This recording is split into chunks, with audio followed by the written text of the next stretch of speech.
I, 28 never thought I would be making a post like this, but I really need to get this off my chest. My life has completely turned upside down in the past few months, and I need advice on how to handle this mess. I am the oldest of 3 siblings, me, 28 my sister Emma, 25 and my brother Jake, 23 Our mom passed away from cancer when I was 15, Emma was 12, and Jake was 10. It was devastating for all of us, especially since mom's illness was very sudden and she was gone within 6 months of her diagnosis. Dad took it really hard. He tried his best to keep it together for us kids, but anyone could see he was struggling. He would work long hours at his engineering firm, probably to avoid coming home to an empty house. I basically had to step up and become a parent figure to my younger siblings since Dad was barely functioning. I helped Emma and Jake with homework, made sure they ate proper meals, and tried to keep some kind of normalcy in their lives. It wasn't easy, especially since I was dealing with my own grief, but someone had to do it. 3 years after Mom died, Dad met Becca, 45 at a grief support group. She was also a widow. Her husband had died in a car accident 2 years prior. She had no kids of her own and worked as a financial advisor. Looking back, I should have seen the red flags and how quickly she integrated herself into our lives. She started showing up at our house with home-cooked meals, offering to help Jake with his math homework, taking Emma shopping for clothes, basically doing all the things Mom used to do. Dad was completely smitten. I remember him smiling for the first time in years when Becca was around. They dated for about a year before getting married. The wedding was small, just family and close friends. Becca insisted she didn't want anything fancy, saying it would be disrespectful to Mom's memory to have a big celebration. At the time, we all thought she was being considerate. For the first few years, everything seemed fine. I was away at college but came home regularly. Becca always made an effort to include me in family activities, asked about my studies, and seemed genuinely interested in my life. She helped Dad get his life back on track, encouraged him to start socializing again, and even convinced him to take up golf, something he'd always wanted to try but never had time for when Mom was alive. Emma and Jake absolutely adored her. She never tried to replace Mom, but she became a maternal figure in their lives. Emma especially became close to her, probably because she was going through her teenage years and needed a woman to talk to. Jake was a bit more reserved at first, but Becca won him over by supporting his interest in photography and buying him his first professional camera. The problem started about 6 months ago when my grandfather, Dad's father, passed away. Grandpa was quite wealthy. He had built a successful construction company from scratch and made some smart real estate investments over the years. He was also very traditional in his views about family money. He always said he wanted his wealth to stay within the bloodline, which is why he left most of his estate to be divided equally between me and my siblings, with some money going to Dad as well. The total inheritance was around $2.5 million, not billions, but certainly life-changing money for all of us. Becca's behavior changed almost immediately after the will reading. It started with subtle comments about how inheritance money often ruins young people's lives. She would bring up stories at dinner about lottery winners who went bankrupt or trust fund kids who developed drug problems. Then she started suggesting that maybe we should let Dad manage the money until we were older and more established in our careers. At first, I thought she was just being protective.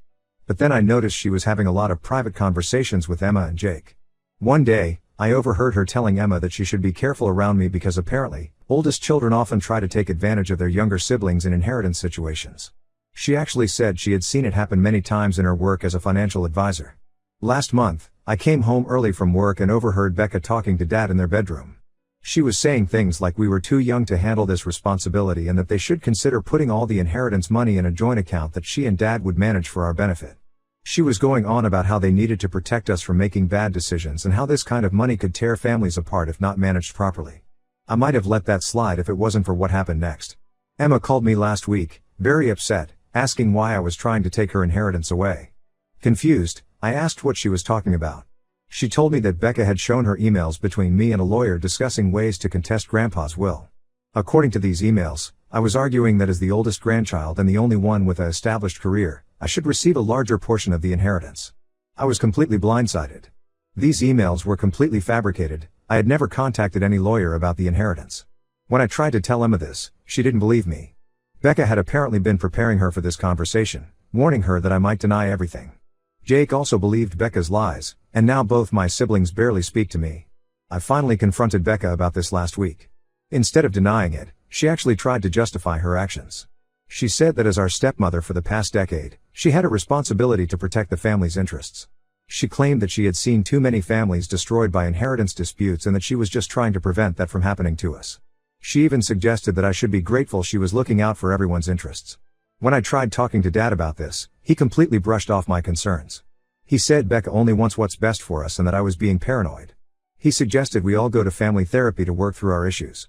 I know that's just Becca's way of making me look like the problem. She's already convinced my siblings that I'm being greedy and unreasonable. I'm at a complete loss about what to do. This inheritance was from our grandfather, who specifically wanted it split equally between his grandchildren. Becca never even met Grandpa more than a handful of times. He was already in declining health when she married Dad. She has no right to try to control this money, but she's somehow convinced everyone that she's just being a concerned stepmother. I'm considering getting a lawyer involved, but I'm worried it will completely destroy my relationship with my siblings. They already barely trust me thanks to Becca's lies. I never wanted any drama over this inheritance, but it feels like Becca is forcing my hand. Any advice would be appreciated. Update 1. First, I want to thank everyone who commented on my original post. Reading your suggestions about gathering evidence and protecting myself legally really helped me think clearly about this situation.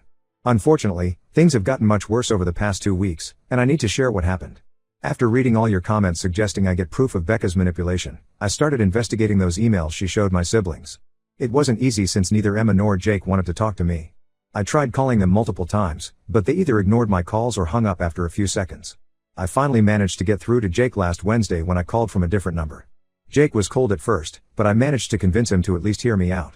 I explained that I needed to see these emails she showed them, not to defend myself, but to understand what was happening. After almost an hour of talking, he agreed to send me screenshots of the emails Becca had shown them. What I found was both shocking and infuriating. The emails were obviously fake. Not only was the lawyer's email address clearly made up, it was something like topnikattorney@lawfirm.net, but the formatting was all wrong. The letterhead didn't match any real law firm's format, and there were basic grammatical errors that no professional lawyer would make. The emails detailed supposed conversations about contesting the will based on my status as the oldest grandchild and my close relationship with Grandpa. The worst part was how these fake emails included personal details about my siblings that only someone close to the family would know. One email mentioned how Emma had struggled academically after Mom's death, which was true, but not something I would ever use against her, suggesting this made her less capable of managing her inheritance. Another email brought up Jake's brief rebellious phase in high school when he got caught smoking weed, painting him as irresponsible with money. I took all this evidence to Emma first, thinking she would be more reasonable than Jake. I was wrong.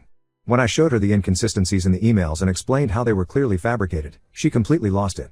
She accused me of trying to manipulate her again and said Becca had already warned them I might try to discredit the emails. According to Becca, I was tech-savvy enough to create fake evidence to cover my tracks.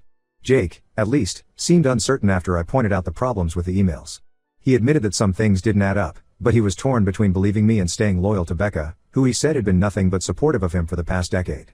But here's where things took an even darker turn. Yesterday, I received an unexpected call from Uncle Mike, not really my uncle, just Dad's best friend since college. Mike has known our family forever. He was Dad's best man at both his weddings and was like a second father to us after Mom died. He called because he had noticed Becca's strange behavior at Grandpa's funeral and something about it had bothered him enough to do some digging. What he found out made my blood run cold. Becca had been married 3 times before marrying my dad, not once like she had claimed. In each marriage, she had married into wealthy families and managed to get control of significant family assets before things went wrong. In her first marriage, she convinced her husband to add her name to his family's generations-old farm property for estate planning purposes. The farm was sold 6 months later, and she walked away with half the money in the divorce. Mike found this out through his cousin who works in real estate in Becca's hometown. He spent the past week gathering documentation about her previous marriages, and the pattern was clear. She would target wealthy men with family money, particularly those with children, then slowly work to gain control of the assets while driving wedges between family members. I took this information straight to Dad, showing him the proof Mike had gathered. His reaction shocked me to my core. Instead of being angry or even surprised, he defended her. He said everyone deserves second chances and that Becca had changed. When I asked why she had lied about her previous marriages, he suggested that maybe she was too traumatized to talk about them. It was like he was completely brainwashed. Somehow, Becca found out about my conversation with Uncle Mike within hours. She immediately called a family meeting, probably to get ahead of the story. We all gathered in the living room where she put on quite a performance. Through tears, she confessed to her past marriages, spinning a tale about abusive ex-husbands and how she was too ashamed to tell us before. She claimed she had changed her name and hidden her past to protect herself from these supposedly abusive men. Emma and Jake completely bought her story. They hugged her and told her how brave she was for finally opening up. But I noticed she conveniently left out any mention of the financial aspects of these marriages that Mike had uncovered. When I tried to bring this up, Emma actually shouted at me to stop being cruel. Now Becca is pushing harder than ever for Dad to protect the inheritance by putting it in a joint account. She's been suggesting that my paranoid behavior and cruel accusations show that I'm not mentally stable enough to handle my share of the money. What's truly terrifying is that Dad seems to be seriously considering it. Just this morning, He mentioned setting up a meeting with his lawyer to discuss protecting the family's interests. My siblings think I'm being heartless for not believing Becca's sob story about her past. Emma has blocked my number completely, and Jake only responds with one-word texts. I feel like I'm losing my entire family while watching a master manipulator tear us apart, and there's nothing I can do to stop it. Update 2: I need to update you all because some huge developments have happened in the past few weeks. Remember how Uncle Mike was helping me investigate Becca? Well, he managed to track down Becca's second ex-husband, Tom, through some mutual business connections. What Tom told us completely validated all my suspicions and revealed just how calculated Becca's actions have been. Tom agreed to meet with me and Uncle Mike at a coffee shop in his city. He initially seemed hesitant to talk about Becca, but once I explained our situation, he opened up. According to Tom, Becca's pattern in her previous marriages was always the same. She would specifically target wealthy men with family money and established businesses, particularly those with children. She was extremely patient, sometimes spending years slowly manipulating family dynamics. In Tom's case, Becca spent 3 years gradually driving a wedge between him and his 2 adult daughters. She would make subtle comments about how his daughters only visited when they needed money, or how they didn't appreciate all he did for them. Then she started suggesting that his daughters were taking advantage of him financially. Sound familiar? It's exactly what she's doing with me and my siblings now. The real scheme came to light when Becca convinced Tom to transfer his family's vacation home into her name. She claimed it was for tax purposes and estate planning. She had all these complicated explanations about tax benefits and asset protection that Tom didn't fully understand but trusted her judgment since she worked in finance. Within months of the transfer, she sold the house without his knowledge and disappeared with all the money. But here's what really got to me. Tom said Becca had used almost identical tactics with his daughters that she's using with us now. She would fabricate evidence of conversations that never happened, always making it seem like family members were plotting against each other. She even used the same line about protecting assets in a joint account for everyone's benefit. The most disturbing part of our conversation was when Tom showed us letters his daughters had written him years after their divorce, apologizing for believing Becca's lies and cutting him off. By the time they realized the truth, Becca had already moved on to her next target. Tom and his daughters eventually reconciled, but he said their relationship was never quite the same. While all this was shocking enough, it wasn't even the worst part. Through Tom's lawyer, we discovered that Becca is currently being investigated in another state for financial fraud related to her third marriage. She had somehow managed to keep this hidden during her background check when she married Dad. The investigation involves allegations of forged documents and unauthorized transfers of family assets, exactly the kind of thing we're worried about now. I immediately took all this evidence to Dad. I had documentation from Tom, copies of police reports, and even contact information for the detective handling the fraud investigation. I thought surely now he would see the truth about who he married. His reaction completely floored me. Dad accused me of trying to destroy his marriage out of some misplaced resentment. He said he was disappointed in me for not giving Becca a chance to explain her side of the story. Then he dropped a bombshell that made my stomach sink. He had already signed papers giving Becca joint access to his accounts, including the account where his share of Grandpa's inheritance was deposited.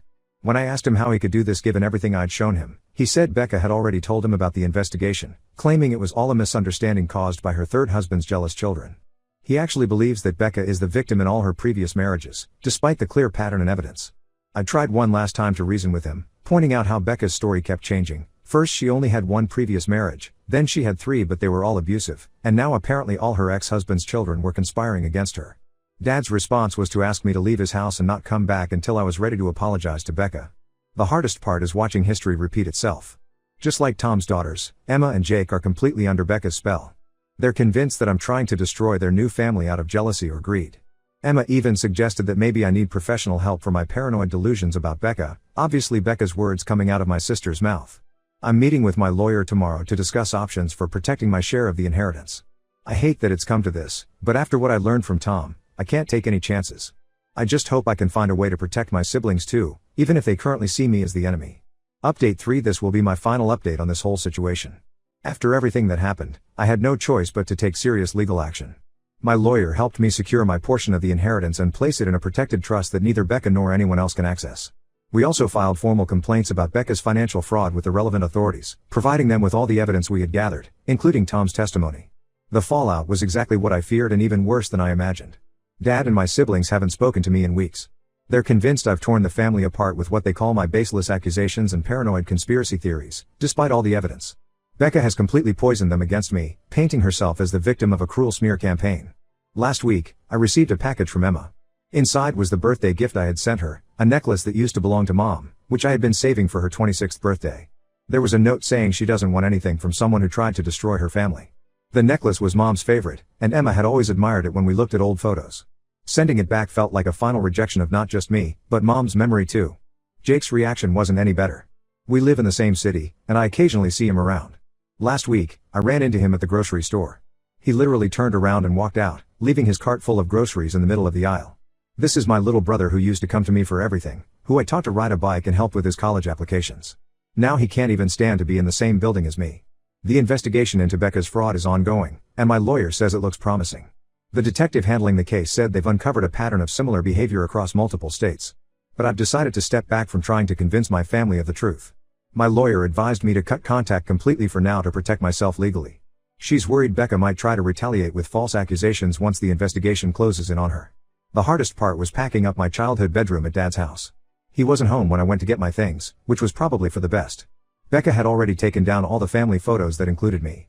There used to be a photo of Mom, me, Emma, and Jake at the beach, the last vacation we took before Mom got sick. That photo was gone, replaced by a picture of Becca with Emma and Jake at some recent family event I wasn't invited to. I'm moving to another city next month. I got a job offer that's actually a great career move, but honestly, I would have taken any excuse to leave. I can't stay here watching Becca destroy my family while they thank her for doing it. The company is paying for relocation, and I start in 6 weeks. Maybe someday they'll see the truth about Becca. Maybe when the fraud investigation concludes, or when she inevitably tries to take control of their inheritance too, they'll realize I was trying to protect them. But I can't stick around waiting for that to happen. The Becca situation has shown me that sometimes protecting yourself means walking away, even from family. I've arranged for my lawyer to monitor the situation with the inheritance and keep me informed if Becca tries anything. Beyond that, I'm done. It hurts more than I can express, but I need to start building a new life for myself. Sometimes the family you're born into isn't the family you end up with, and I'm beginning to accept that. To everyone who offered advice and support throughout this nightmare, thank you. You helped me see that I wasn't crazy for questioning Becca's behavior, and you gave me the courage to stand my ground even when it meant standing alone. I probably won't post any more updates unless something major happens with the fraud investigation, but I want you all to know that your support really meant a lot during this difficult time.